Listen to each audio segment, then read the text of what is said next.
Here we go then, ladies and gentlemen. We had our play around Donington Park last week, and we are here for round number 2 today for the Junior Saloon Car Championship official eSeries. It's season 4. It's round number 2, and we head to Castle Combe. But first, this is your broadcast team for this evening. Myself, Joseph Black, as the commentator, of course. The broadcast director behind the scenes, Tom O'Farrell of 2F Media Productions. The series organiser is Tom O'Farrell, this time representing Perfect Acceleration Sim Racing. The safety car driver and race director is Peter Cornelius, and the clerk of the course is Craig Chorney. I've just mentioned the calendar as well. I've just mentioned that we are here today for round number 2 at Castle Combe. Of course, looking the simplest of all the circuits, but it's a bit more tricky than that. After this, we will head to Alton Park, Brands Hatch and Croft. So we are already 20% of the way through the season, and we'll be 40% complete by the time we have done our 2 races around Castle Combe. But this is going to be a very, very good round that we have on our hands. And well, these are the way the championship standings are looking after the first round. Charlie Devlin, of course, up at the top of this field, 49 points for the Future Glass driver. Zane Quecker, after a disappointing end to his race last week, where he did win on track, but not off track. He ends up in second place, 7 points off of the top. William Johnson and Jordan Taylor, who is not here tonight, are joint with 35. Christopher Riley, 1 off. Ricky Pittman, 1 off him. And then Andrew Bailey, who took a 2-point penalty for a failed protest. He lines up in 7th place in those standings. Tom Justice in 8th then, and then Jake Critchley and Jonty Restrick round out the top 10. Charlie Stapleton in 11th, Jaden Slater in 12th, Charlie Kelso, Jacob Ellis, Barnaby Brewer, Max Moron, Lucas Chatterton, Callum Williams, Sean Duffy and Scotty O'Connor round out the top 20. No Dino Rowlands tonight, he's 21st, just ahead of Callum Paris and Aidan Ingram. Dominic Jones, Oliver Sweetman, James Sutton, Willis Harrison King, Mason Turner and Adam Cunner will round out the 29 drivers who have points on the board, or in Adam Cunner's case, his PC crashed. He does not have the points on the board, but here's a reminder of what they are contesting for. So the scholarship class, free entry to the Junior Saloon Car Championship scholarship if they finished first, and that will be held on the 21st of February, so it's a reward that will be reaped in 3 months' time. The all-comers class will be a £100 Perfect Acceleration Sim Racing voucher, allowing them to upgrade their levels. Second and third will pick up a Perfect Acceleration Sim Racing and AOC cap and hoodie for themselves as well. Surprises for a lot of the drivers. And well, we haven't got many all-comers here this evening, so it's a perfect opportunity for them to really stake their claim. And at the moment, it is going to be the all-comers class who find themselves in 4th, 6th, 9th, and then Duffy without a time in 24th place. But it's the scholarship class of Ollie Sweetman who finds himself up at the top with Zane Quecker in 2nd. Johnson has just put himself into 3rd with a 22.4, and well, that'll be Slater in 4th place. Ellis, of course, currently the pole sitter of the scholarship class, but of the all-comers class even. This is the scholarship class, and this is going to be Aidan Ingram. All of the drivers out on the circuit at the moment. It's a 1:22 lap, and so 25 drivers taking through it. It's going to be difficult to avoid everybody else when everyone apart from Justice is out on the circuit as it stands. Zane Quecker taking that provisional pole position off with a 1:22.220, which bodes well for the next 4 minutes of this qualifying session. And we do have a couple of drivers, one in particular who's made the decision that he's going to set a slow lap in this qualifying on purpose, and that will be Tom Justice, who, well, we were talking about it pre-broadcast. We said that he was going to try and set a slow lap, a 1:31.7. That's a slow enough lap, I think, if everybody else is able to do something strong. Of course, if they do invalidate their lap time, then they will find themselves at the back for both of the races. So the fact that he set a lap time of 1:31 is a very, very good one. Callum Williams at the moment currently ahead of these two, and well, looking to not try and defend from the car in behind, but just try and avoid any form of problems with them, because I believe it's Jaden Slater. If he feels he's quicker than Callum Williams, he will make no doubt and hold no shade in getting through. But the 934 has been able to shake him off for the time being. I think they're both backed out at laps, and Williams maybe not. He's very much pushing, and through the chicane, this will be the difficult one for drivers to contend with. Lots of track limits will come into play this evening, and Callum Williams has just demonstrated one of the corners where they will be investigated. He was on the inside line running over the sausage curbing. It's not going to affect these cars, which are pretty stable, too much, but he's just going to hope to avoid things like that. Williams up to the line, and it's not going to be a valid lap, or it's not going to be a lap that's going to break anything with 2 minutes on the board. But Charlie Devlin, quickest of all, 21.496, half a second brought out on Zane Quecker, and another 3/10 back to Oliver Sweetman in 3rd place. That's a huge lap from Devlin, who we hadn't seen anything from this evening just yet, but the 23 now goes up to that 1st place. We have Adam Connor on the circuit for the first time in the eSeries this season. Did enter last week, but his PC crashed just before race start, and so he wasn't able to stake his claim for any form of positions. But now 7th place in this qualifying session so far, not too bad, with only an opportunity for, I believe, 2 more laps if he's lucky to get on the board, and if he doesn't mess up what he does, maybe even just 1.5, as he's just exited sector number 2 now, and he is down on his lap. So maybe just the one more chance for Adam to set his time. Here comes Lightning McQueen, Callum Paris, and he currently sits in 16th. The man who is driving the number 11 car here today will be hoping to pick up opportunities. He's right in the thick of this pack, so he's going to pick up a lot of slipstream, but he's also going to pick up the dirty air. Not sure how much it's going to affect these saloon cars that they will be racing this evening, but we will wait and see as to how much it is indeed going to affect them, as that's Johnson up to 4th place, under a second in behind Devlin, the 4th driver to do so, and Jaden Slater goes just outside with a 1.2 second gap between himself and Devlin.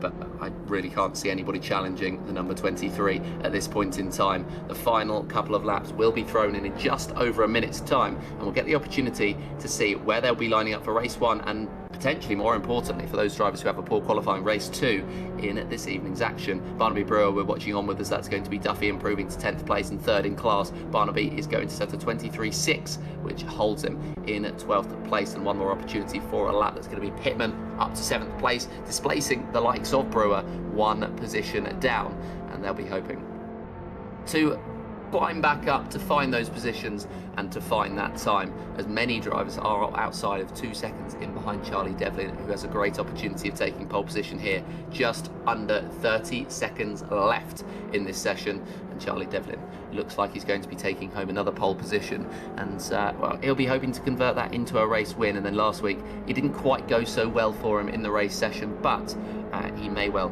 be able to pick up a double repeat, as well. A little bit of information from you. Jordan Taylor is watching from Abu Dhabi this evening, as you may well have seen in the YouTube chat, and he's giving. He thought he'd give Charlie an easy week this week after some fighting that they had last week. The qualifying has come to an end. Johnson, Critchley, Restrick, Williams, Ingram and Chatterton and Justice as well, of course, will not be improving. Barnaby Brewer off the circuit. That's going to be him bailing out of his lap. Adam Connor has dived into the pit lane, as well as Oliver Sweetman, and it remains to be seen who's going to challenge up at the top. Charlie Stapleton finds his way into 6th place, as that Sean Duffy bracing at the top 10. And it looks as though it's going to be Devlin to take that home. Zane Quecker has not improved in that first sector. He's gone yellow in that sector time, which does mean he has not improved.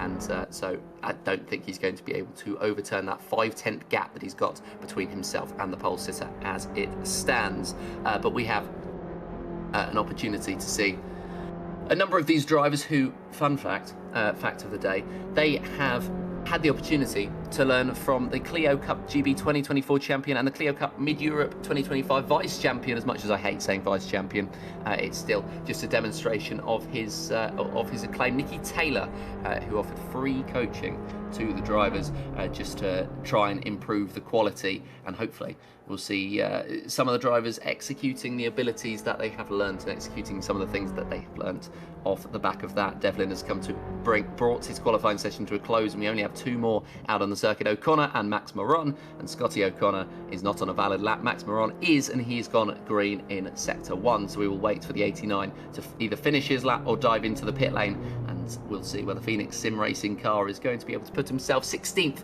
at the moment, 4 thousandths off of Turner in 15th place and 2 tenths off of Barnaby Brewer. But then there's a 4/10 gap up, but that is going to be the end of the qualifying session. He decided to bail from it right at the very end, and now we get the opportunity to speak to one of the drivers. We're not going to speak to our pole sitter here today, but we're going to paint the story of a few more of the drivers down on the grid. And well, Callum Paris has joined me in the commentary box. I mean, it's good to see you, good to hear from you today. And how would you sum up that qualifying session from your perspective?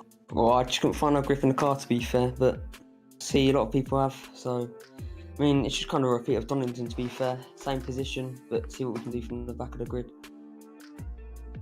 Yeah, we'll certainly hope that you'll be able to do it pretty well from the back of the grid. And, well, you did pretty decently when you got knocked down to the back of the grid last time out, didn't you? Yeah, I managed to get back to where I started, to be fair, and gained 1 more position. Yeah, you certainly did. You gained 1 position on where you started, which shows that you should never give up, especially not in sim racing where anything can happen. And well, you appear to have improved over the last few months. Is that a trajectory you can see continuing, and then maybe you climbing up and challenging those further up the top as you get the practice in? Yeah, to be fair, I'm not really a fan of these type tracks. I much prefer like fast zone tracks such as Donington, Brands Hatch. I'm kind of looking forward to Outland Park, to be fair. Well, certainly so. That's going to be in a couple of rounds' time. But until we'll let you go. We'll let you prepare for this race session. And of course, Alton Park is actually next week's race. But we'll let you go prepare for this race session. Hopefully, you'll be able to gain just like you did last week. But thank you for joining us. And well, good luck to you. Cheers. Bye. Thank you very much. That was Callum Paris, who qualified further down the field. We'll be hoping to climb up the order as this race session is ready to get going. Of course, Callum Paris did end up qualifying further down the order, and I'm just trying to get the position now. It was 20th place where he will be starting from. But just before we get started, a word from our partners at Perfect Acceleration Sim Racing.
course, thank you very much to our partners at Perfect Acceleration Sim Racing, help us run things here today. And of course, Tom O'Farrell, who is producing the broadcast and is sorting it out from a management perspective as well, but we get our drone shots of this field, our 25 car field, and it will be Charlie Devlin on that pole position and Zane Quecker alongside him, two drivers who've established themselves very well at the start of this campaign. As we head further down, you get the opportunity to see some creative liveries, lots of sponsors on board of these cars, and well, it's good to see that not only are they able to get their entry fees in, also they're able to get a little bit of help with it, because of course the more sponsors you get, the more money you're able to pour into it, and the more practice you'll get the opportunity to have. This is Charlie Kelso further down the field in the number 95. Interestingly enough, not the Lightning McQueen livery that is running the 95 here today, but he's further down the field. And of course the MPH Karting Academy, Tom Justice, right down the very bottom. That was intentional from him. He wants to get a good opportunity in race 2, but race 1 is what we will be heading to in just a couple of minutes time, and we'll get those predictions in the chat. Who is going to be coming out on top here today? There's a lot of opportunity for debate, I think, as to who wins this one, but Charlie Devlin with a very good start to his race session, to his race weekend, as it were. But the lights are coming on now in front of the drivers, and the final preparations are getting ready. It's the last chance they'll have to chat to their engineers before the 5 lights do come on. There's 6 of them. The drivers are ready, and the action is underway here for round number 2 of the Junior Saloon Car Championship, and that is a jump start from Zane Quecker. He's going to get a drive-through penalty already. It's 3 wide for Sweetman, Johnson and Slater further back, and there may well be a little bit of contact between them. There's no turn that requires a break until you get a couple of corners in, which means it's a long stretch down that they will remain side by side before they filter through, and Sweetman and Slater still remain alongside. There's carnage further back, and that is going to be, that looks like Callum Paris, who's had a problem. Lucas Chatterton joining him in going around, and that's unfortunate for the man that we got the opportunity to speak to just a moment ago, Charlie Kelso, gaining up to 14th place. He is alongside Callum Williams, and now gets through on Brewer and Duffy, so that's a good couple of moves there, good couple of moments from Charlie Kelso. But Zane Quecker, of course, getting that good start due to the jump start, and he'll be hoping to offset that later on. But the Iraqi driver seeing further problems for himself here today, and well, hopefully he'll be able to get himself on top of that one, and his pace will show later on in this session. Charlie Devlin will become the de facto race leader, but not for very much longer. If Oliver Sweetman wants anything to do about it, he'll be following through the driver in 3rd place, and he's just about 2/10 off of the back of the 23 as they head towards the end of the first lap. The final corner is where we will head through, and then Zane Quecker will lead us on to another lap, or he's actually going to dive into the pit lane straight away and serve it, which makes sense. Get rid of it as soon as you can, then you can build up the opportunity to continue through. But yeah, Zane Quecker, that will be disappointing for the man who of course qualified on the front row and took that gamble as he comes out of the pit lane in 20th place. I say gamble because he qualified well for race 1. He was hoping to run well in race 1, but of course that's not gone the way so far in the first couple of minutes of this session, as we've got a battle for the race lead. Oliver Sweetman did go for the move on Devlin, but has dropped down. That's going to be Jaden Slater coming through to take the lead on the inside line of Devlin, and he squeezes his way through on the 23. So we have a new race leader in Charlie Devlin, looking to change that. Oliver Sweetman hoping that Slater gets the run. They both run slightly off of the circuit, and it's side by side between the top 2. Sweetman hoping for a mistake. We're watching on board with him as we get a great view of this battle around the outside. Is that Sweetman's next chosen line? Is he going to be later on the brakes? Indeed he is, and he sweeps through on Jaden Slater. So a very good fight between these 3 that has invited William Johnson and Jake Critchley into it as well. And the number 3, 6, 7 is looking for an opportunity. They're all looking for opportunities early on in this race, but they need to settle down. They need to know that the more time they lose, the more drivers get in on this fight. And those top 3 did open up a chance at the very start, but they seem to have squandered it by potentially being selfish and wanting that race lead all to themselves. We end lap number 2 with Charlie Devlin leading again, but that has not been the story of this whole race. He has, though, set the fastest 4th lap with the 24.239, and Oliver Sweetman looking to the outside, sweeping to the inside now as Devlin defends it out of turn number 2. Sweetman is able to get the exit, get the run, and he's able to legally pull alongside. And is he able to pull ahead? It's going to be very late on the brakes from Devlin, and that's going to defend him the position for the time being. Sweetman later on the brakes, and that's actually pushed him slightly off of the circuit, which opens up the door for Slater, but it's not one that has been taken by the number 104, so he remains in behind. But this battle for the race lead is a great one to kick us off for proceedings for round number 2 this evening. But Devlin, great start from him, and it's very strong defences as well. Of course, he had to fight with Jordan Taylor quite a lot, and he's fighting with people he's not necessarily had the opportunity to learn how to race so far in this one, as that's Barnaby Brewer having problems. He's gone down, he's spun around. Contact between himself and Zane Quecker, unfortunately, has seen him drop down to what will be plumb last, and Quecker down to 21st. Tom Justice gaining places up the field, and he's moved up to 15th place from his original qualifying position of P25. Of course, he qualified over 10 seconds off of the pace intentionally, so he could start at the back and make his way through, and then in race 2 he would take that pole position. And well, it's certainly looking like he's got the pace to really stake his claim here today. Charlie Devlin is sets the fastest lap of the race. He's gone 7/10 quicker than Ollie Sweetman, so he's really trying to stamp his authority over the top and regain that position, and well, hold on to it for the rest of the race as Johnson gets through on Slater, and Zane Quecker might have gotten a great run out of the final corner on Lucas Chatterton here. He does pull alongside, and that does look as though he's slingshotted himself ahead into 21st place. What a move that is from Zane Quecker. We've got a few penalties thrown in early on. It's going to be Jacob Ellis, the highest driver, to pick up a penalty. He's in 8th place to kick us off. He gets 5 seconds worth of penalties. Then you look down to 11th place, and it will be Christopher Riley with a 5-second penalty added to his name as well. 17th is where you find Dominic Jones with his 5 seconds, and well, it'll be Scotty O'Connor in 23rd with a 5-second penalty to call his own. And I don't imagine that'll be the last time we'll be calling penalties in this race session. They have struggled for track limits, not only in qualifying but in the race session as well. And Mason Turner struggling with keeping the car in a straight line, it seems. He's off the circuit. He's the latest to face problems. William Johnson in 4th place. He's been fighting with Jaden Slater. These two have seen Sweetman and Devlin break away, but that doesn't mean that they're fighting for 3rd place. Has gotten any lighter, has gotten any sweeter, but either way, Johnson is right on the back of the 104 now and trying to take the opportunity. He gets the run out of the final corner, Zane Quecker style, but Zane was on the inside. Slater defends the inside this time, which forces Johnson to go around the long way. Is he able to find his way through? He is still going to get the run. It is an incredibly long run to the first braking zone on the circuit. I don't even think he's going to need it, but he's going to try anyway, as Slater is going to be later on the brakes. Johnson tries to set up the switchback. He pulls to the inside, and that is going to be a very, very clean move if he is able to get the traction down. Of course, the same car in the Citroen Saxo, so they will have a similar acceleration, and it's enough for William Johnson on this at this point in time to break free. More penalties coming in, and the big one is going to be for the man running in P2. Oliver Sweetman has got 5 seconds worth of penalties for track limits. Canora as well, slightly further down the field in 9th place. He's got 5 seconds, as has Tom Justice, and the amount of time penalties that we've seen in the first 7 minutes of this session has been mad. But that's what you expect at Castle Combe, especially with this chicane. You want to get the run out of it, and you can see the amount of drivers already taking 4 wheels off of the circuit onto the curbing there, and that's just, you know, you push it a little bit too much, you get that warning, and the more warnings you get, the more chance you have of a penalty. But Oliver Sweetman, 5-second penalty, that may well have cost him the opportunity to fight for that race win, and has opened up the door once again. Johnson and Slater, that's the fight for 2nd place. We head on to the 5th lap, watching on with Ricky Pittman, who is in 8th at the moment, but it's Critchley on the back of Slater, who's trying to seek the opportunity. Slater's really slowed over the last lap, so surely a mistake from the number 104, and he sees the 32 pulling alongside, maybe through, but the Veloce driving driver is going to remain in behind and might open the door to Charlie Stapleton. There's a lot of opportunities here today for these drivers where, despite the fact they might quote-unquote lose a fight, that doesn't mean they're out of it just yet, because the likes of Jake Critchley, I mean, he saw the top 4 breakaways straight away in this race, and he just kept himself in there, kept himself consistent. Charlie Stapleton kept him honest, and now they find themselves back in the fight for 4th place just because of how hard the top 4 have fought so far.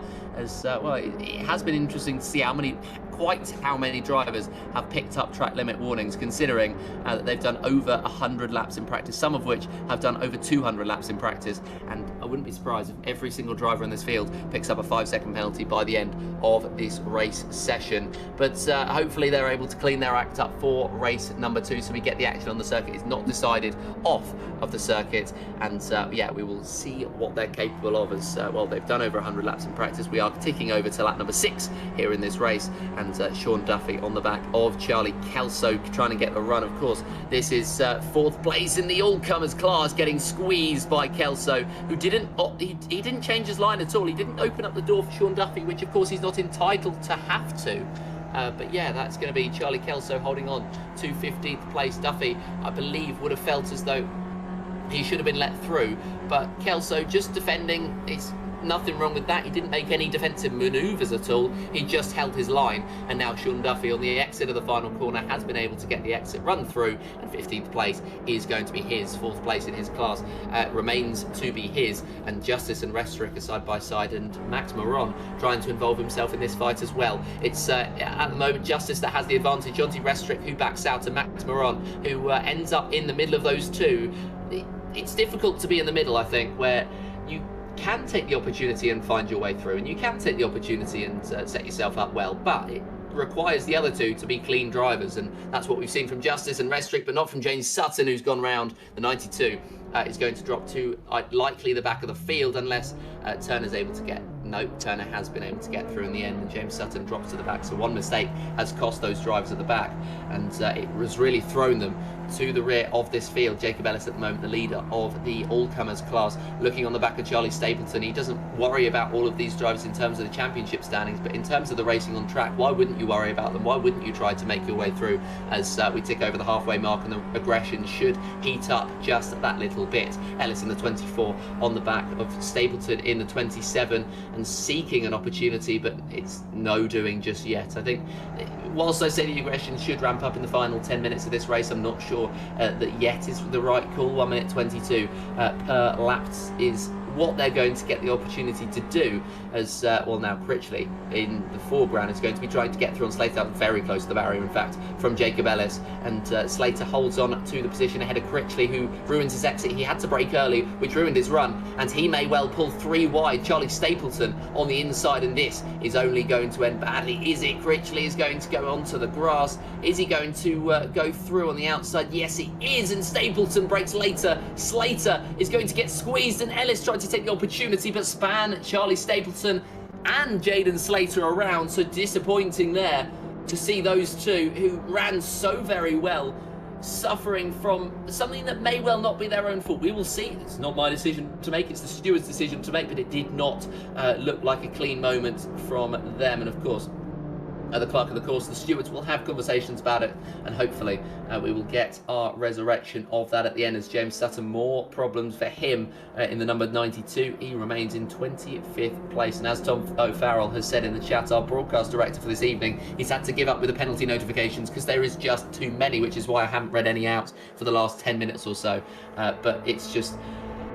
yeah, it's just very interesting to see that they are really struggling at the moment for track limits, and of course that moment that they had is not necessarily ideal. It's side by side, Williams and Stapleton, and Williams trying to hold the outside line. They're not phased at all by the incident that's just happened, and Stapleton bumping against the side of Callum Williams, just about giving him enough space, but there was quite a chunk of contact between the two, so not sure whether any damage has been incurred. I'm hoping not. I don't think there was enough contact for them to have actually had damage, but as it is, Callum Williams has yielded the position and held back for now as Ricky Pittman swoops around the outside of Jacob Ellis. Is this the opportunity he's been waiting for? He's actually on the inside, Ellis is on the outside, and they head into the chicane, and eventually Ricky Pittman has to back out. Jacob Ellis has to hold on to the position in that 5th place, and that does make sense for the 15 to not go for it just there, as we have a look back down at the field. Charlie Kelso getting the turn in nice and early, but was it too early on Ingram? Well, either way, he's managed to make the position up, and he has the inside line for the chicane now, where Ingram's still going to try and fight him, but you can barely go one car wide through the Castle Combe chicane, let alone two, and Charlie Kelso steps up to 17th place, just behind Zane Quecker, or 3.5 seconds, in fact, off of the back of Zane Quecker, who is in himself chasing down Sean Duffy and trying to recover from that drive-through penalty he picked up from the front row of the grid. Callum Williams is chasing on the back of Charlie Stapleton and has opened up the door once again on the outside line. These two will continue to fight, but Stapleton, defensive and aggressive as always, will try to open up the corner for himself and try to ruin Callum Williams' exit. He hasn't quite done so. It's actually worked against him, but he's still giving him the right odd squeeze, just about a car's width for Callum Williams, and Charlie Stapleton defends once again. That was much cleaner than the first couple of defences he's tried to make on the number 934, and in the end he has held station and held position, and he'll be looking ahead at Adam Canora, I think, who wants to put a car in between himself and the evidently aggressive 934 who wants to make his way through in the Voltage Racing the Voltage Racing team and Watts Racing team car. They somehow managed to be two teams at once, but yeah, Callum Williams at the moment 9th, can take 8th place if he is able to set himself up well, but he's going to have to set himself up really well to get through on Charlie Stapleton without a fight back. He's got Christopher Riley 3rd place in the all-comers class in behind, and 10th chasing in behind. 9th overall is 3rd, chasing in behind 2nd in the all-comers class so far. I didn't mention it enough last week, might be mentioning it too much this week, but either way, I think the championship as we head through will get more and more part of a discussion point. Round number 1, it doesn't really matter, but of course later on in the season it will become important as the drivers will start to think about the points that they're going to be picking up. 5 minutes 34 left in race number 1 here this evening, and it's looking as though the order is going to be as follows, with Charlie Devlin in the lead of it. Ollie Sweetman with that 5-second penalty in 2nd place. He'll be dropping back behind William Johnson, who's actually managed to close the gap, he's managed to close it down to just 1.1 seconds. Then Jake Critchley in 4th place, well, he's 5.2 off, so as it stands Ollie Sweetman has a gap of 1.4 seconds he doesn't want to lose to Jake Critchley, even if he wants to take that podium away. But Devlin, he doesn't really even need to matter, but it doesn't even matter to him about 5-second time penalties, because he's 3.1 up the road on Sweetman. He would be 5/10 back on Johnson as it stands, but the pace that he's demonstrating would show that he's very much just going to be in a good position regardless, and likely to take that race victory away, so he can pretty much cruise to the end knowing that he doesn't have to take any gambles and take off the circuit to the track limits, as Charlie Kelso, this fight between himself and Ingram has got more twists and turns, and that turn was off of the circuit for Ingram. Kelso giving him a squeeze as that's Adam Canora off of the circuit. 13th place for him, becomes 14th as he was running inside the top 10, and now he has dropped down the order, which is again disappointing. It's always disappointing to see a driver off the circuit, especially one who's run so well and got bad luck last week with when his PC ended up crashing. But yeah, he will recover as it is. I've just got a notification of Callum Williams has had a crash with the environment, which of course, I mean, these are petrol cars, so I'm not surprised that he's had a clash with the environment, but a crash with the environment is a totally different thing. Jacob Ellis chasing in behind Critchley, 3/10 off of the back of the 32, and he will want to take the chance, I think, for that podium. There's an opportunity there for the taking for our all-comers race leader, if he's able to get through on Critchley. Because Sweetman, of course, has got that 5-second penalty to add to his name, as well. It's been noted that Tom Justice and Jacob Ellis have been sent up to the stewards. Tom Justice with a bump and run, and well, Jacob Ellis has been reported as well, so we'll see what they have been reported for. We do have 2 retirements from this race. It is unfortunately Callum Paris and James Sutton who called it quits on the last lap of this race session. Callum Paris, of course, we spoke to him before the race. He was looking forward to it, and unfortunately hasn't quite panned out in the way that he would have wanted it to, and he's hopefully going to be back for the next race with a lot more to speak about. Hopefully we'll get the chance maybe even to speak to him in the post-race interview if he's able to pick up a podium. That would be an outside shot, but never say never. Jacob Ellis and Critchley have come together on a couple of occasions. That was another one where they've just about made contact between each other, but yeah, Jacob Ellis remains in behind and still trying to seek an opportunity to get through on the 32 as the time ticks down. So he's not got long to go. 2 minutes and 30 seconds left in this race session. Can Jacob Ellis get the run? This is a good one out of the chicane, and is he able to get through? It's on the outside, but Critchley, I think, is going to have the pace enough to cover him off, as in fact Callum Paris has run out of fuel with a few minutes to go in the session, which is why he's retired from the session. Not quite sure how he's managed to do that, considering there was still a while to go in the session, but either way, that is the reason that Callum Paris retired, and James Sutton, I can't imagine he was motivated to continue this race after 2 spins that put him down at the back and then further down at the back of this field. 1 minute 54 in this race session to go, and Charlie Devlin has headed on to what will probably be the penultimate lap of this race, race number 1 of this first race of the evening. I struggle to get my words out seemingly, and Jaden Slater on the back of Williams, and he's trying to pick up the pieces after his good start to the race, which was unfortunately it came to a close for Jaden Slater very quickly, but he's up to 9th place now and trying to recover as much as he possibly can. And that's Williams dispatched of 5 seconds up to Tom Justice, who of course does have a penalty. We know that. We don't know how many penalties they all have.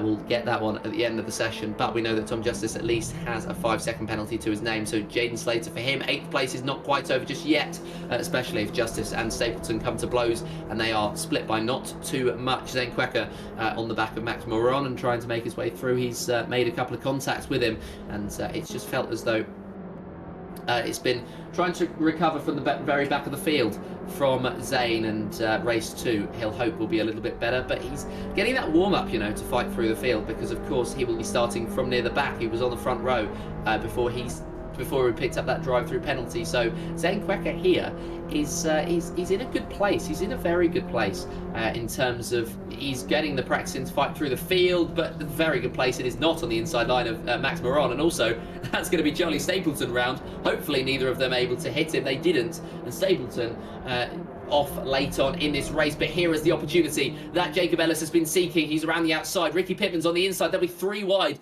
into the first corner, and they are side by side by side. It is going to be Jacob Critchley who yields first. Is Jacob Ellis going to yield second, and Ricky Pittman finding his way through into 4th place? Indeed he is. Ellis trying to swoop around the outside, but I don't think he's going to get the run. The corner is just too medium speed, and Ellis dropping down. Critchley is remaining alongside him. So these 3 fighting so hard for this 4th place, and well, they will be 3 wide once again as Ricky Pittman 4th. That's going to be Critchley on the outside, Ellis on the inside. They might get the run, but Ellis, small mistake from him, which sees Critchley getting the run and opening up the door and opening up the gap as well. 9/10 of a second, might be over a second now, splitting the 2, and Jacob Ellis is going to have to deal with 6th place on the track, but Charlie Devlin will be coming home.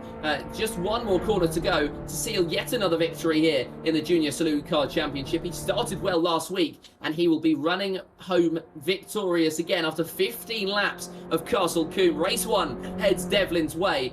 Sweetman, we know, had a 5-second penalty added to his time. He gets second. Johnson will come home in third, which will likely be promoted to second. We will see who ended up getting penalties towards the end of that session. Ricky Pittman 10 seconds back. He'll finish in 4th after a fight on the last lap with Critchley and with Jacob Ellis. Tom Justice 7th place on circuit, but of course we know that he had a penalty as well. And then Jaden Slater 6.8 off of the back of him in 8th place. Can Williams challenge him to the line? He looked for the outside, but Slater just ended up covering it off enough, and he comes home in 8th. Quecker rounds out the top 10. Max Moron dropped off him in the final lap, and John T. Restrick in 12th. Duffy in 13th. Canora in 14th. Charlie Stapleton will come home 15th, and Riley will be 16th. Charlie Kelso in the end 17th, with Aidan Ingram coming across the line off of the circuit in 18th. And Lucas Chatterton 19th, with Jones rounding out the top 20, and then Barnaby Brewer and Scotty O'Connor, as well as Mason Turner, rounding out our finishers for race 1 here for the Junior Saloon Car Championship, round number 2 here at Castle Combe. But a very strong race from the man that we have the opportunity to speak to, Charlie Devlin. He's joined us in the commentary box. Well, Charlie, it was almost processional after that race starts, but I mean, how good was it to see Zane, who of course was similar pace to you, picking up that drive-through at the start of the race? Yeah, I guess it was just unfortunate. It's lucky actually that when he jumped the start, the lights went out almost immediately. Otherwise, I think half the grid would have got a drive-through because we all would have reacted to him going. So yeah, it's obviously unlucky on his part. We obviously got a bit lucky at the start. Yeah, I think he's going to be quite strong in race 2, and I think he's going to be one to watch out for. Obviously, he's going to be starting. I don't actually know where he finished. He's probably going to be starting mid-pack somewhere. So I think he's definitely going to be one to watch for this second race. He certainly will be one to watch, and of course he did win on track at least last time out, so a big challenger for yourself. And I mean, there were 7 points splitting you and him at the top of the standings, with Jordan Taylor not racing this week, so missing 20% of the season. Would you say that he's your main title contender? At the moment, yes. I think it would have been Jordan Taylor if he was here. Obviously, he's away doing stuff with Formula 1 as he works with Pirelli, so he's over in Qatar at the minute. So yeah, it's unfortunate he's missing this round, and I think Zane's going to be the next one up in the championship. Certainly will be. And well, just to confirm, by the way, because you did mention it, and I just wanted to go back to it. It's not the reverse of the finishing positions of the race. It is the reverse of the grid, so he'll be joining you alongside on the back row of the grid. So I mean, that's going to change up the dynamic. You and Jordan Taylor tried to fight your way through the field, and just, I mean, the last question: do you think you can do it again? I think anyone can. Obviously, it's a good test of awareness and racecraft, and you've got to put quite a lot of trust in other people around you not to make really aggressive moves. I think around here especially, I think it's going to be very hectic on this race start, and I think you have to be very cautious because it's very, very easy to pick up track limit warnings and penalties. So yeah, I think it's going to be a slow race. I think I'm going to take quite a lot of time just to make my way up. I don't think I'm going to do anything too aggressive on the start. So yeah, we'll see. Yeah, fair enough. Well, good luck to you, and we'll let you go, and we'll get the opportunity to speaking of aggressive, well, we had a great fight on the last lap between Ricky Pittman, between Critchley and Jake Critchley, that is, and between Jacob Ellis as well. I mean, that final lap must have been very nervy for you. Oh, certainly, yeah, it was very nervy. I mean, I was trying to concentrate on, just doing my best. And I didn't even actually realize I was in first place because all the cars in front of me, it said it was P8, but I'm really happy that I've actually got my first podium. I am a little, probably going to be a little bit more careful. I did accidentally cause an accident and I feel really bad after that. So next race, I'm going to concentrate on my lines and try and be a little bit more careful around other drivers. I am a rookie, and yes. It's quite. I was in last season, but it's just trying to be a little bit more careful with other people around you is the main thing I need to work on.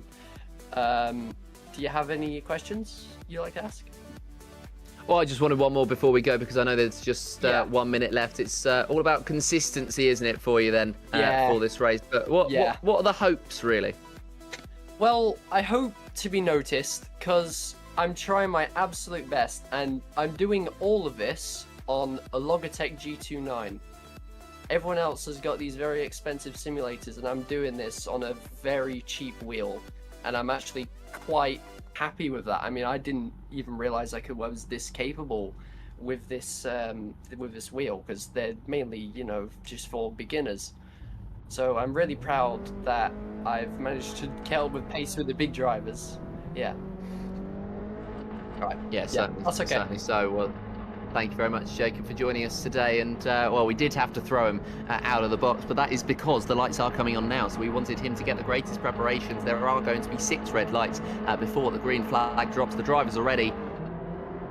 And the action is underway. Tom Justice will lead us away from the front row of the field, and he'll be alongside James Sutton into the first corner, but it's not even going to be alongside. Charlie Kelso is going to be the one alongside Sutton as Justice gets off to an absolutely supreme launch, and he will lead into the first couple of corners and probably into the first braking zone as well, as everybody is nice and clean through the first couple of corners, and Justice is looking very strong, but Kelso is going to get the run out of the second corner and down to the inside of the first braking zone. He may well look for a switchback. He has looked for a switchback. Has it paid off for him? He is going to pull alongside. Is he able to pull ahead? Not quite, as Tom Justice just about has the straight line speed to hold him off. But that is a great start from Charlie Kelso, jumping from third to first, looking slightly further back. And James Sutton has held on to third place after a lot of pressure coming from Dominic Jones and from Scotty O'Connor, as that is a couple of drivers off the field. That is going to be Christopher Riley, the first driver, dropping down. Unfortunate start from our number 115. And I believe Charlie Devlin might have even been caught up in that one. I think Riley had a half spin, covered the track, and Charlie Devlin was just in an unfortunate position. So our race winner from race number 1 will not be challenging for the race win just yet, at least in race number 2, and he may have to change his approach. Tom Justice will lead at the end of this first lap then. Charlie Kelso 1.7 seconds in the end off of him. He was challenging out of the first few corners, but not anymore, as that's Critchley having a problem further back. So a couple of moments in this first lap then, and that sees Christopher Riley and Jake Critchley off of the back of this field, as well, it's a very tightly packed field in the middle of it. That's going to be Jacob Ellis leading Sweetman, leading Restrick, Turner, Brewer, Slater, and that order has already changed as Jaden Slater on the inside of Barnaby Brewer into the final corner on the racetrack, and they will remain in a fight. But instead of Slater against Brewer, it's going to be Duffy against Brewer, and now Stapleton through on Brewer as well. So that happens where you lose one position and it can really cost you a lot of time. This is Max Moron, who's hoping not to lose a position, and that is going to be Williams off in the foreground, allowing the opportunity for Max Moron onto the inside line. He gets through, and that is 6th place confirmed for him. Sutton has dropped down behind O'Connor and Jones and was looking to move down another position, but Williams just about holding on ahead of Moron and hoping to fight up with James Sutton as well, but he cannot quite get the run, and Moron is still going to try and remain in that fight. Zane Quecker in the meantime has gotten through on a couple of drivers. That off the field, Ingram off the field, Turner, and off the field I think was potentially Callum Paris as well, who's rejoined without any further problems for himself, but Stapleton and Turner having poor moments, and both finding themselves further down. That's going to be O'Connor fighting with Sutton in the black and gold, and O'Connor, the one that's tried to get the run out of Sutton, tried to get the switchback, braked early, and in the end lost not just 2 positions, not just 4 positions, it may well be 5, down to 5th place, or down 5 places to 9th place even for O'Connor, as Pittman, Williams, Moron and Zane Quecker all found their way through, as of course did Sutton, holding on to that position. That's a very interesting fight that we will certainly be watching on with throughout the course of this race. It was lit up early on, of course. Some of those drivers today are really in the fight and really in the thick of it, and as they're potentially all different paces, it creates a very interesting dynamic to watch. The likes of Zane Quecker, who of course is very quick, we've seen this, will be fighting away with the likes of James Sutton, who of course had problems in race 1, and so it does create an interesting dynamic where the slipstream can hold them in the fight just that little bit longer.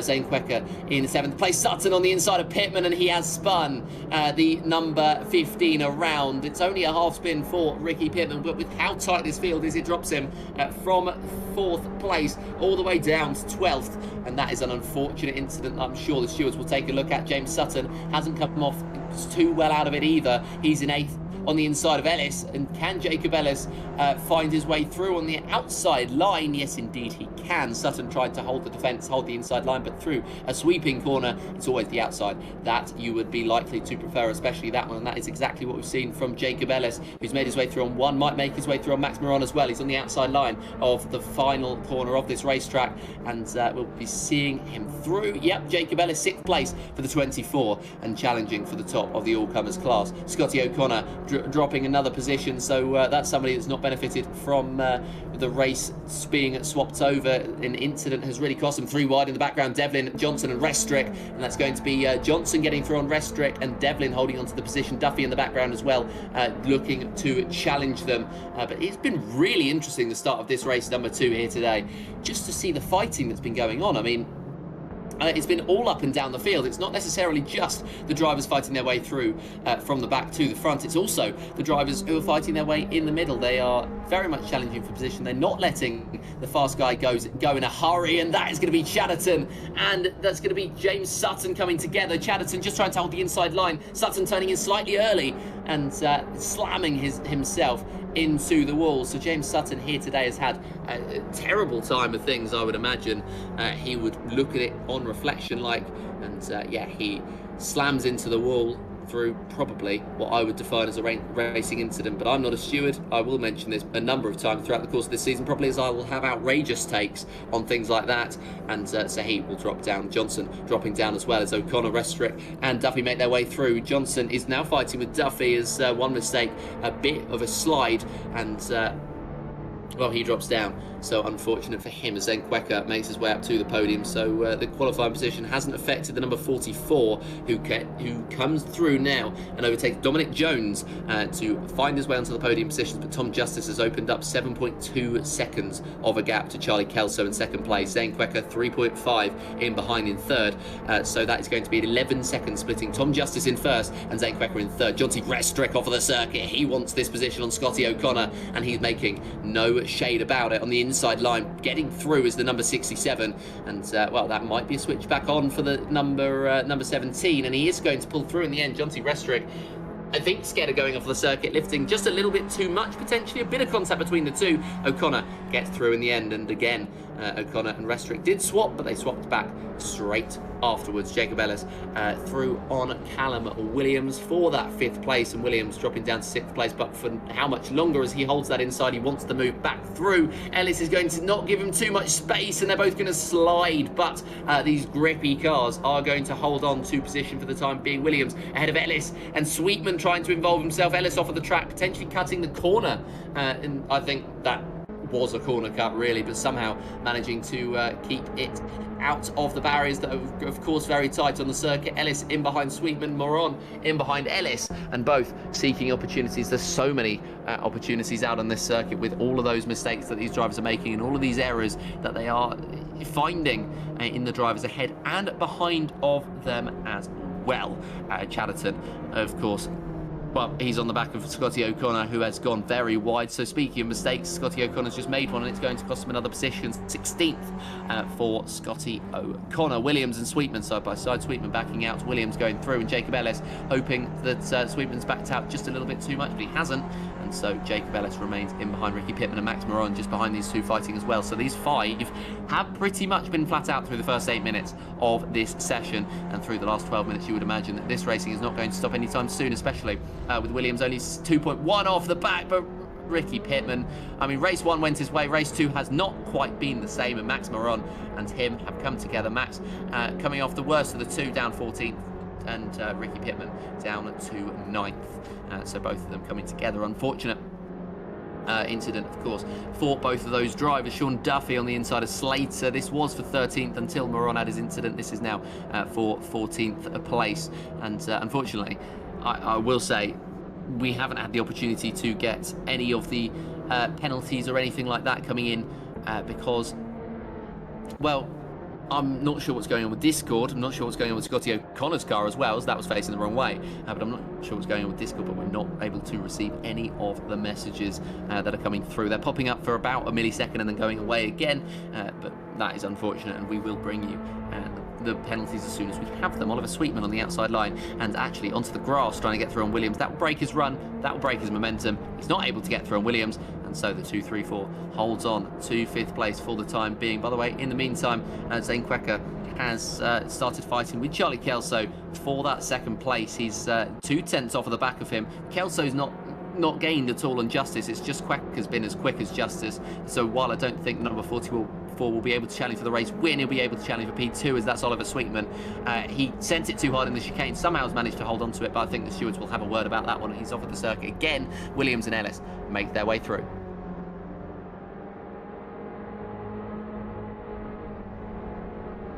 Jaden Slater, problems for the number 104, dropping down to 15th place. Quecker and Kelso still fighting for these second places. And, well, we do have our first stewards report through, and it will be for Max Moron, who's been noted for causing a collision, or for just a collision in general. That was the one between himself and Pittman, I believe, a couple of moments ago. But Zane Quecker on the back of Charlie Kelso, who's been quicker over the last few laps. Excuse the pun. Wasn't really a pun, but I've picked it up halfway through that it sounded like that. He wants the inside. Kelso's going to defend it. Quecker's going to go anyway, and that's going to be rubbing between the two as they head through the first corner. Of course, it's going to be flat out more rubbing, as whilst it is flat out, there are still curves. They still need to turn, and they still need to think about where they're positioned in comparison to the other driver. And Charlie Kelso and Zane Quecker at the moment coming to blows, and may well come to blows again. Quecker still holding that inside. Is he able to pull through on Kelso, who defends the inside again? He's driving almost as if Quecker isn't quite as alongside as he is,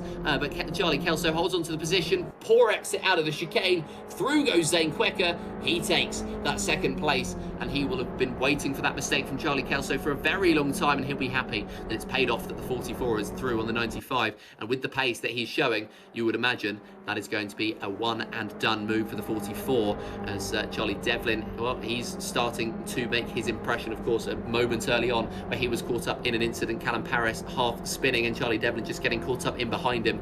And sixth place for himself, might become fifth very soon. Oliver Sweetman right ahead of him. Oliver's made a couple of mistakes, and Charlie Devlin's hoping that there's going to be another one in the number 9, but of course at the moment it's not quite gone that way just yet. Charlie Devlin seeking the outside line around the final corner, but no doing for the time being in terms of overtakes on Sweetman. They're both pretty much running, and it is quite literally bump drafting between the two. I was going to say they are pretty much running equal. They are exactly running equal. Charlie Devlin not looking for a move just yet. It's not through turn 1 where you want to open up the opportunity. We saw that with Quecker and Kelso just a lap ago, how aggressive it can get. There is contact between the two, as I think there was a little bit of a lag spike there for Ollie Sweetman, which meant he ran slightly further back, as that's going to be James wide. Jones is going to go wide and tap the side of Ollie Sweetman, and that is unlucky for him. Ollie Sweetman, I mean, caught up in an incident that he had no control over, nor did Dominic Jones, and I think that was the real problem,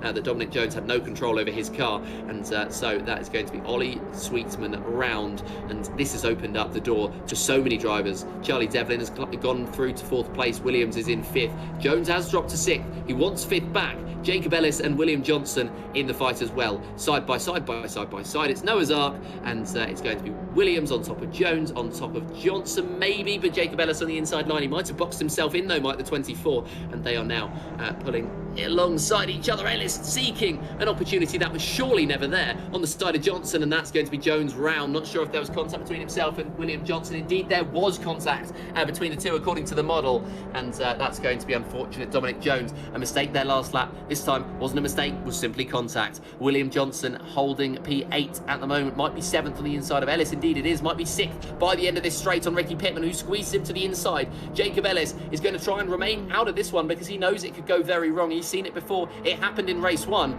but Jacob Ellis at the moment just remaining in behind, remaining patient. He knows that it can go wrong very, very quickly here in the E-Series, and it has done before on occasion. Johnson on the outside, Pittman on the inside. They both slide through the corner, which means they don't get the best run, and Jacob Ellis again following through. Bump drafting seems to be the way that these cars want to be making their overtakes, and Ricky Pittman in the end has managed to make his way through on Johnson. Jacob Ellis very patient in on the back of the 367, and might get an opportunity very soon, because Johnson does get a poor exit out of the chicane. Ellis, can he seek the inside? He's seeking it, but as soon as you pull out of the slipstream, there's no run in these Saxos, and so it's going to either have to be a late move, or you have to wait once again to follow right in through, and that's what he's going to have to do, unfortunately. And that's going to be Charlie Kelso. Well, he was fighting for a podium. He's succumbed that podium position to Devlin, and now 4th place to Williams, 5th place to Pittman, and he's thrown his way right into this aggressive fight we've been watching for the last couple of laps. 8th place is what he drops down to, just in behind Jacob Ellis, and Jonty Restrick wants to take that 8th place off him, and he does so with relative ease as Charlie Kelso tries to build up his momentum once again. Duffy in behind will try to open up the door as well, but by the time that he catches up to Kelso, the number 95 has been able to get his campaign right back on track, I believe. But no, indeed, Duffy is going to get his chance to get through. So Charlie Kelso, I think, just not wanting to hold anyone up too much and making his way through. 9th place for him. John T. Restrick 1 second off of the back of Ellis. So they still might be fighting for that, for those further up positions at the moment, though. It's 8th place for him. Charlie Kelso, it's going to be 11th place for him as Oliver Sweetman trying to recover his race, get through. 5 minutes left in this race session, 3/4 of the way through race number 2 here at Castle Combe. We've had action pretty much all the way throughout, but both of these races we've had a dominant leader. Tom Justice in race 2, Charlie Devlin in race 1, and it's going to very much help Charlie Devlin's race and championship chances that he's going to be able to pick up a podium as well as his race win here today.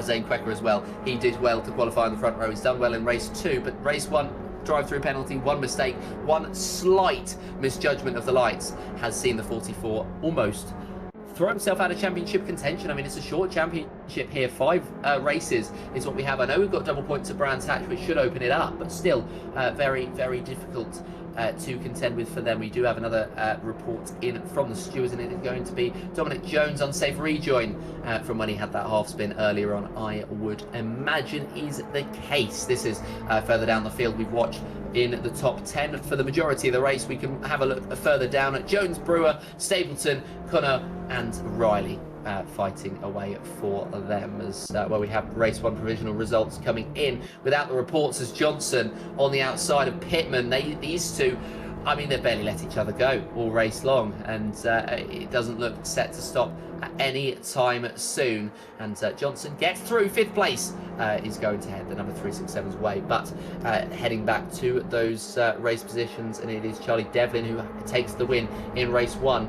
William Johnson promoted after Oliver Sweetman with 3 penalties added to his name, 15 seconds for him. Ricky Pittman 4th place with 5 seconds to his name, and Jake Critchley with 5 seconds to his name as well. Then Callum Williams in 6th place. Jacob Ellis, Zane Quecker, Tom Justice and Jaden Slater round out the top 10 as well. All but 3 of them, those 3, all but 4 of them even, those 4 being Devlin, Johnson, Williams and Zane Quecker, all picking up time penalties. And it's good to mention as well that 11th place John T. Restrick also without a penalty to his name. I'll run you through the full race results when we get to the end of this one, which of course we are only 3 minutes away from completion, and we are still quite a few overtakes away from the end of the race as well. Sweetman through on Restrick, Williams on the inside of Johnson, and again these two fighting away. This is for 4th place, and actually it's not, it's for 5th place. Ricky Pittman making the move. My apologies there, but that is Pittman through.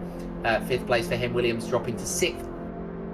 And well, they're barely letting each other go all season long, or at least all weekend long, as that's going to be potentially a little bit of contact between those two. Indeed it is, and in the end Callum Williams may be pushing Ricky Pittman just that little bit wide, which has not worked out for him, and in the end it's going to be Ricky Pittman who slides through into 5th place. Callum Williams though is going to take the opportunity because Pittman sent himself off of the circuit slightly too far, and Williams slides back through. The number 934 is in 5th place. Little bit of rubbing between the right rear and the left front of the 2 tyres, but rubbing is racing and they're back through in position. This has opened the door again for Ellis, Sweetman and Restrick to wake themselves up again and go again in this battle, and it's like flogging a dead horse really, isn't it, where it's kind of like you really want to get the opportunity to get through, but for example the likes of Jacob Ellis, where he keeps gaining in because they're fighting, then dropping back because they've stopped fighting, and then gaining in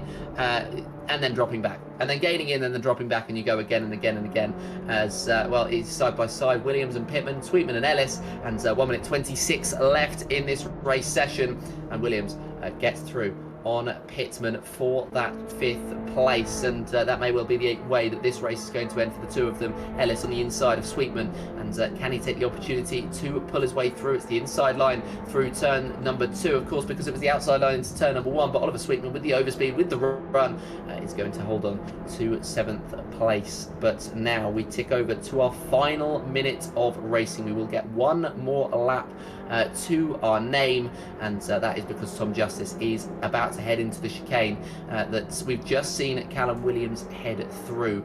So it's not, in fact, not heading through the chicane, it's heading through the final couple of corners even. There is a couple of chicanes on the track, and Tom Justice was in the penultimate one, the quicker one as well.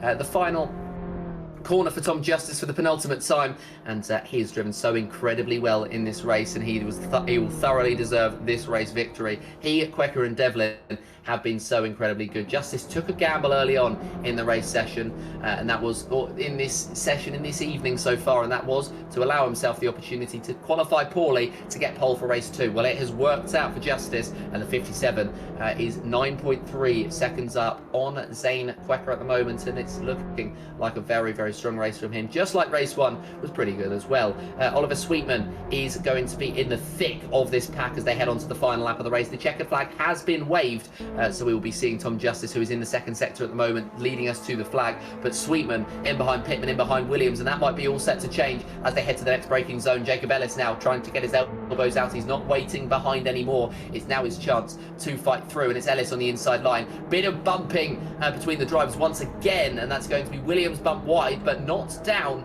Pittman holding 6th, Ellis and Sweetman, who've lost momentum off the back of that, and Restrick and Duffy trying to fight their way through, as well as I'm not sure what's happened to the timing boards and Riley specifically, but yeah, we will head to the final couple of corners of this race as he is now, well, he's jumped up to 11th, down to 18th, but this man, he's remained consistent. First to first, it's going to be a lights to flag victory for Tom Justice. The 57 to end lap 15 and to end our evening of action is victorious here in Castle Combe. Race number 2 for him. Zane Quecker is going to pick up the crumbs once again, and whilst he had to pick up the crumbs last week at race 2, he's doing the same thing again. Charlie Devlin, well, he's just been absolutely ridiculously good throughout. William Johnson will come home in 4th place, 14 seconds off of the back of Charlie Devlin, and 5th place, will go the way of Callum Williams. 6th in the end for Sweetman, but it was very close between those two, and Ellis, Restrick and Duffy as well, right in the thick of that fight for 5th. Max Moron in the end will lead Lucas Chatterton home, and that got very close. Jennings Slater, who had to pick up the pieces, in 12th place. Ricky Pittman in 13th. Charlie Kelso holds 14th, with Stapleton 15th. Canoa 16th, and then it'll be Brewer, O'Connor, Jones, Ingram, Riley, and then Turner, Sutton, Critchley and Paris. And we will have everybody finishing the race this time, which is an improvement on last time out. But it's I mean, we've only had 2 retirements over the course of this race session. Of this evening, even. I say race session because it's 2 races, so it's kind of merged into one. But yeah, it's a victory heading the way of Tom Justice, who we'll get the opportunity to speak to in just a moment's time. But a very good race from him in the end. He did slow, but the gap between himself and Quecker was 8.7 in the end.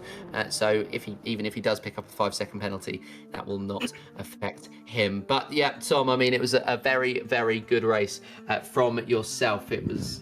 You took a gamble early on. What were the thoughts behind your approach to qualifying?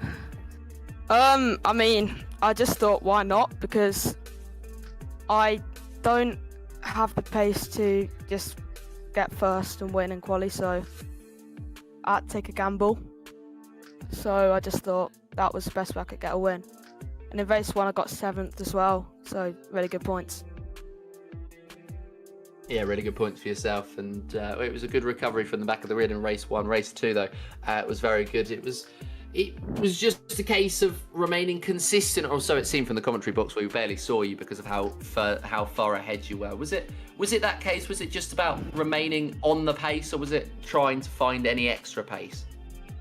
I mean, for me, it was just trying to go as safe as I can because I didn't want to get any penalties.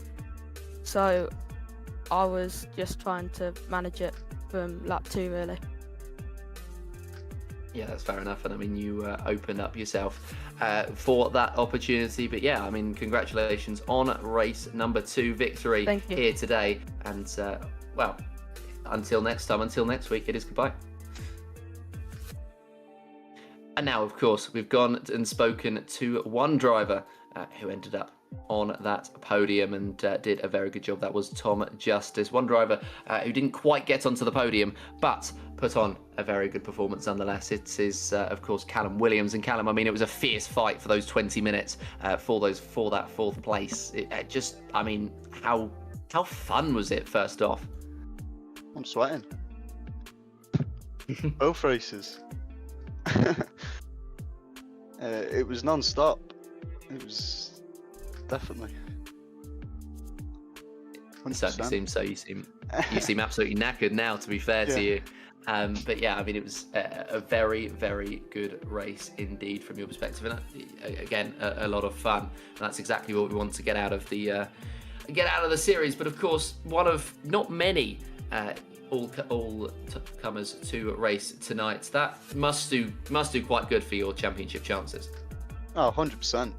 I don't think I think I'm quite high up. Hopefully, that'll definitely help me. The 5th. I think I got 10th in the first one, so that'll give me a couple points. But the 5th definitely helps. It certainly does, and well, heading towards next week, are you expecting more of the same fighting? Or are you expecting to be a little bit further ahead, a little bit further back, heading into Alton Park? Definitely, I like Alton. Love Alton. Wonderful. I'm a big fan of it as well, so I'm very jealous that you get to be on the track, but I get to be, of course, watching on with the racing. But thank you very much for joining us today, and well, see you next time. All right, see you. See you. And now we get the opportunity to round off the broadcast. We spoke about the top 10 in race number 1 here today, and well, we'll speak about race number 2 in just a moment's time. But of course, race number 2 and race number 1 have been combined to make these championship standings, and it's Charlie Devlin who increases his gap up the top from 7 to 17 points. William Johnson 3 points off of Zane Quecker, who are 3rd and 2nd respectively. That was an awkward way to say that, but Quecker is in 2nd, Johnson is in 3rd. Justice 9 points off in 4th, Ricky Pittman just the 1 behind him in 5th, and Jonty Restrick in 6th place, Christopher Riley in 7th, with Callum Williams in 8th, Jake Critchley and Charlie Stapleton. Rounding out the top 10, Max Moron, Oliver Sweetman, Jaden Slater and Jacob Ellis split by just the 2 points, and Sean Duffy and Charlie Kelso just the 1 behind them as well. Jordan Taylor on 35 points. Andrew Bailey, of course, with his 2-point penalty, has dropped down to 18th place. He would have been there anyway, but 19th to Barnaby Brew, and 20th, rounding out the top 20 for Lucas Chatterton. We have now more than 29 drivers racing, but we will run through the 29 that we had, or in fact we did have the 29. It was Adam Connor who was able to climb up, and it was Aidan Ingram 21st, Adam Connor 22nd, Dominic Jones 23rd, Scotty O'Connor, Callum Paris, who of course didn't have a great weekend today unfortunately, then James Sutton, Dino Rowlands, Mason Turner and Willis Harrison King to round out our field for championship. And it was Charlie Devlin with a 10-second penalty. That's the main headline, but he did end up remaining in that 3rd place. That was in race number 2, and in fact the only other penalties in the top 10 were Oliver Sweetman, who dropped to 8th, and Max Moron, who dropped to 10th. But that is going to be it in terms of the action on Castle Combe, and next time you can expect, as we just mentioned, racing at Alton Park on the 4th of December to kick us off for the festive season. Of course, round number 3. We are almost halfway through. Race 1 will be our halfway mark of this season. Brands Hatch will be the host of round number 4 before we finish off the season at Croft. And of course, don't forget double points at Brands Hatch as well. But I mean, it's flying by this season, really. 2 rounds already finished. And don't forget, for the final 3 rounds, you can join the grid. £15 per round is the entry fee. And just if you want to come in and join, perfectacceleration.co.uk/JSCC for details. But from myself, Joseph Black, from our broadcast director and series organiser, Tom O'Farrell, who's representing 2F Media Productions and Perfect Acceleration Sim Racing, from our safety car driver, who's not had anything to do for the first couple of rounds, but he has been the race director, Peter Cornelius, and from the clerk of the course, Craig Chorney, it is goodbye.